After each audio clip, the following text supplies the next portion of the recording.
Good morning, good afternoon, good evening, wherever you are in the world.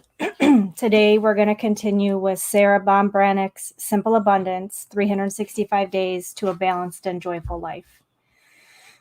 May 1st, Sacred Partnerships. Sacred partnerships arrive in our lives in many forms. Sometimes they're of wood and stone instead of flesh and bone. Unexpectedly, a blind date becomes a vision of domestic bliss. The French call this astonishment a coup de foudre, an intense and immediate attraction, love at first sight, which conveys as much shock as desire.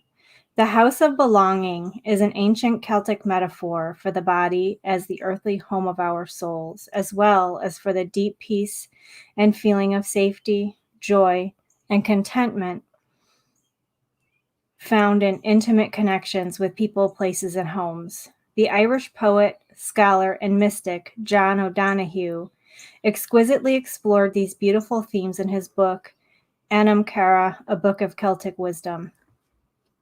When you learn to love and to let yourself be loved, you come home to the hearth of your own soul. You are warm and sheltered.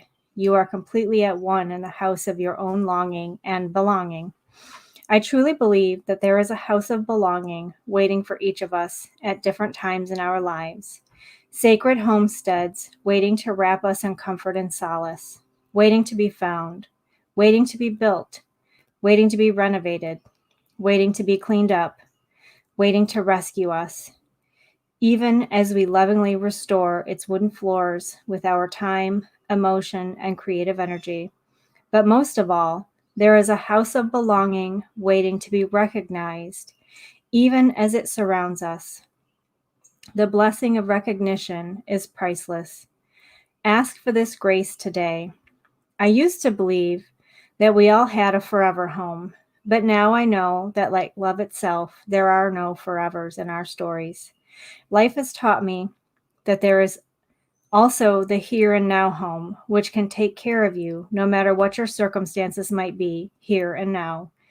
And making a home for yourself is the greatest act of self-care you can provide for your soul. We feel so lost and alone in these in-between stages of life. But like little hermit crabs on the beach that move into succession of borrowed, abandoned shells, large enough for them to grow into, we always have a choice.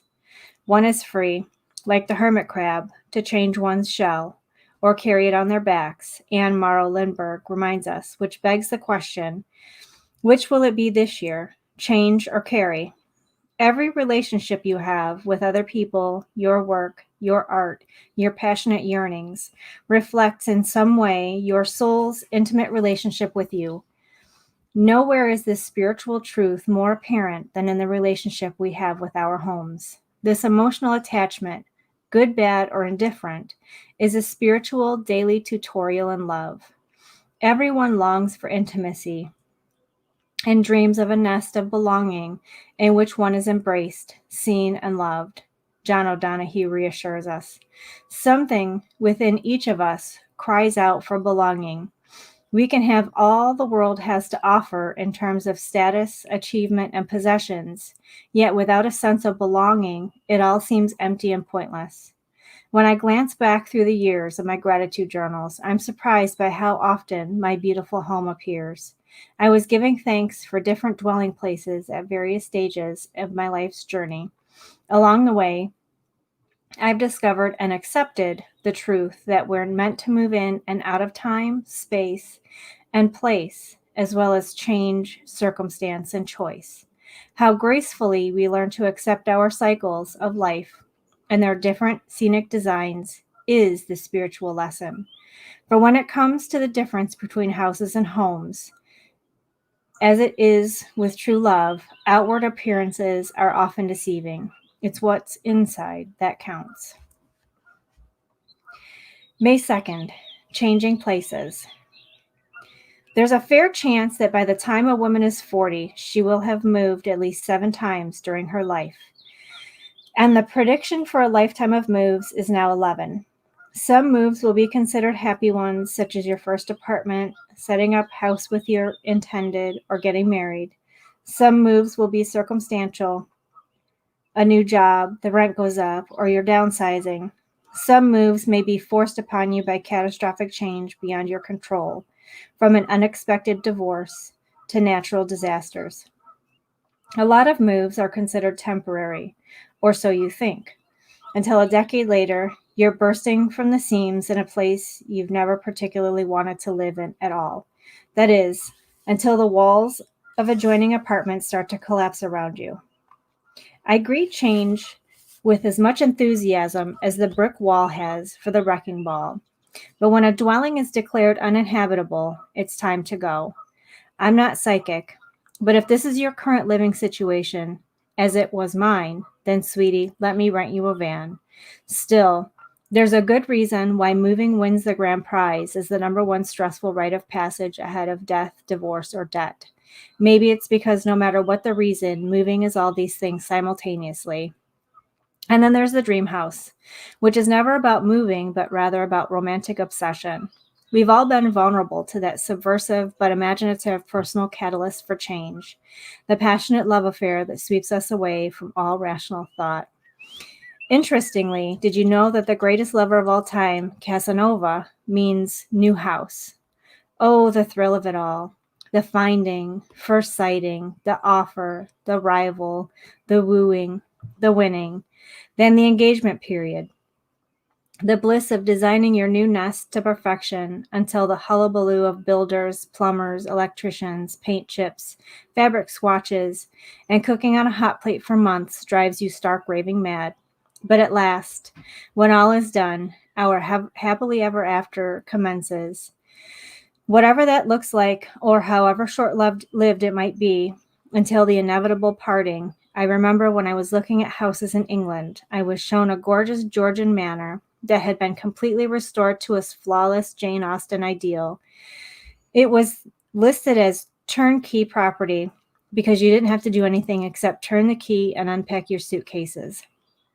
However, viewing this beautiful house was very unsettling. From the moment I entered, I began shivering because the vibrations were so intense. I felt it as if the walls were weeping. Had someone died here? Did a tragedy occur here? As I was led from one exquisite room into another, I started to get heart palpitations. The physical distress I felt as my chest tightened became so severe I had to go back outside to catch my breath. But this wasn't a haunting. I've been in haunted houses before, and these vibrations weren't old, creepy, or menacing. This was fresh sorrow, raw, inconsolable. I felt as if I needed to scoop something invisible, intangible, and bereft into my arms and whisper, "There, there." Finally, I decided to ask the estate agent, "This is some woman's cherished home, and it's as if she and the house have been torn away from each other. Can't you feel it? What's the story here?" Only then did the real estate agent explain, rather reluctantly, that indeed a couple had spent several years restoring the house and the gardens from an 18th century wreck to a movie set perfection, worthy of Mr. Darcy's fictional estate Pemberley in Pride and Prejudice. But suddenly, a few weeks before my visit, the family had left England abruptly to escape an inland revenue raid for tax avoidance. They had left in the night, hurriedly abandoning their dream house, hangers still swaying in the closets. All I could do was bless the house and the woman who had loved it so and had decorated it with such impeccable taste. The hangers, by the way, were a puff taffeta plaid in salmon pink, green, and blue. I've been looking for that fabric ever since. I even carry a swatch in my handbag, but I digress. I usually do when I'm telling stories about women and dream houses because I find them irresistibly romantic, riveting, and the decorative details delicious. A love affair with a house is the most spellbinding and hypnotic tale that can be told. Whether a woman is single, divorced, married, or widowed, age 18 or 80, there's no passion as perfect as the dream that someday, some way, somewhere, she will inhabit her own cozy nest. Because there's nothing more enchanting than planning her home's beautiful decor, and no illusion as seductive as the fanciful notion that once she crosses the threshold, she'll stay there forever, which is a difficult fantasy to dismantle. I am as susceptible to houses as some people are susceptible to other human beings. Twice in my life, I have fallen in love with one, the early 20th century English writer Catherine Butler Hathaway confessed. Each time, it was as violent and fatal as falling in love with a human being. From the scented linen closet to the built-in kitchen pantry, from the window seat, plump with decorative pillows, to the rose-covered arbor leading to the backyard, each nook and cranny of this fantasy had been lovingly imagined since we were little children playing house. No doubt the magic spell was cast when Mother draped a blanket over the dining room chairs and we crawled underneath to put our dollies to bed or to engrave into our memories the beguiling rug pattern.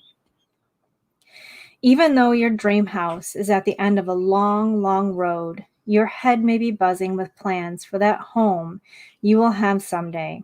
Already, you probably have a stack of clippings, sketches, and whatnot, ideas you want to remember for your own house. Eleanor Hillier reassured the young woman who purchased Mademoiselle's home planning scrapbook in 1946. You can't keep all those house plans in your head. Keep them in here. The scrapbook she referred to was 12 by 15 inches, silver gray cardboard, spiral bound with big envelopes, one for every room, for stashing paper dreams. I'm amazed by the similarity between it and my own Simple Abundance illustrated discovery journal, which is also a spiral bound with journal with envelopes. But long after I designed the illustrated discovery journal, I found Mrs. Hillier's scrapbook while antiquing, which is my favorite pastime and meditation. Somehow, sifting through the domestic shards of women who no longer can bear witness to life's glorious mystery helps me ransom, reclaim, and redeem what's truly precious in my own existence. However, I'm stumped by Eleanor Hillier's first rule for successful dream house planning. Have a fair picture in mind of the kind of house you want, the kind of life you and your young person want to build for yourself. To be perfectly honest, my first illustrated discovery journal came about because I couldn't visualize either the life or house I wanted, and certainly neither the life nor the house came with a spouse. Besides, during different phases in my life, my dream house was run the gamut from a Victorian gingerbread to Frank Lloyd Wright, prairie style, a Tuscan villa with a vineyard, to an artist's pueblo and house in a ranch in Big Sky country in Montana. So why don't we just play spin the map? Because my actual dream house purchase wasn't on any of my personal wish lists. It was a 16th century English stone cottage with only 2 rooms, an ancient apple tree in front, sheep grazing outside the kitchen window, and the sound of horse hooves on the lane. Be still, my beating heart. How's that for practical? Oh, yes, and it was in another country. But just one look, that's all it took. Just one look, and the earth tilted on its axis. I seem to recall swooning with the same witless intensity usually reserved for completely unsuitable men. Whoever loved, that loved not at first sight, the 16th century playwright Christopher Marlowe wondered, and rightly so. 10 years into my forever, I was also forced to leave my home unexpectedly, hurriedly wrenched away with my clothes still hanging in the closet, under the cloak of an American business trip, taking only a suitcase and my aging cat. I discovered I'd married an English con man, a convicted fraudster, and needed to file for divorce as soon as I could make it safely across the Atlantic. However, not for an instant did I fathom I'd never be coming back to Newton's Chapel. We think forever is endless, but every dream comes with an expiration date. Forever can vanish in the blink of an eye, which is why we must cherish each day while we're living it. One of heaven's greatest blessings is that we can't see far up the road, so meeting it out in 24-hour parcels is just about what we can handle. Still, with the passage of time, your backward glances provide memories to sift and sort, and they shape your personal woman with a past story, however you choose to tell it, because we can't go forward until we're willing to go back. You need to claim the events of your life to make yourself yours. When you truly possess all you have been and done, which may take some time, you are fierce with reality. An extraordinary Florida Scott Maxwell reassures us. and she ought to know. Born in 1883 to British expats trying to establish a citrus growing colony in Florida, and hence named after their unsuccessful attempt, she was educated at home, went on the stage at 16, and began writing short stories at 20. After her marriage in 1910 to John Scott Maxwell, she moved to her husband's native Scotland, where she worked for women's suffrage, wrote plays, and raised a family. At 56, she divorced and cared for her 4 children by working as a journalist. Later, she completely started over by studying under the noted Swiss psychiatrist and psychoanalyst Carl Jung, becoming a female pioneer in psychoanalysis, practicing in clinics in England and Scotland. I love how Florida Scott Maxwell describes the comfort of her first home following her marriage's end. After a time of trouble, I found a likable flat, which was to be my home. I had had a long need of one, so it was also my dear shelter. My daughter and I moved in one evening with 2 suitcases, 2 beds, 3 pots of bulbs, a kettle, and tea things. We lit a brilliant fire in the seemingly little grate with dry slats the builder had left after making a big opening between the 2 public rooms. I lay listening to pigeons on the roof.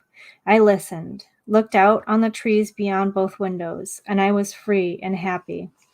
It was also already so precious to me that its surface was almost my skin, almost her skin.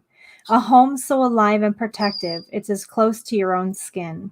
She was, of course, describing a house of belonging, though to an outsider she was exchanging a large Scottish country house for a tiny apartment. She would go on to have other homes, but she knew that night, as I've learned now, that any shelter bringing contentment and refuge, however temporary they might be, is your house of belonging. So I want to wrap you in my arms and reassure you that it doesn't matter where you live today or the why behind your leaving it tomorrow. You may be rooming in a motel or seeking sanctuary in a safe house halfway between your past and your future. You may be without a roof to call your own, camping out on a friend's couch, in your sister's bedroom, or on a community cot. You may be locked in a tower until you can grow your hair long enough to make a fairy tale escape, or pitching a tent on a dark side of the moon. Heaven knows, I've lived in some of these settings at one time or another. What makes any dwelling place worthy are the dreams you cradle close while you're sheltered, temporarily, in this transitional terminal toward tomorrow. You deserve to live in a home that embraces, nurtures, delights, and inspires you. And if you haven't found your house of belonging yet, remember this, darling girl.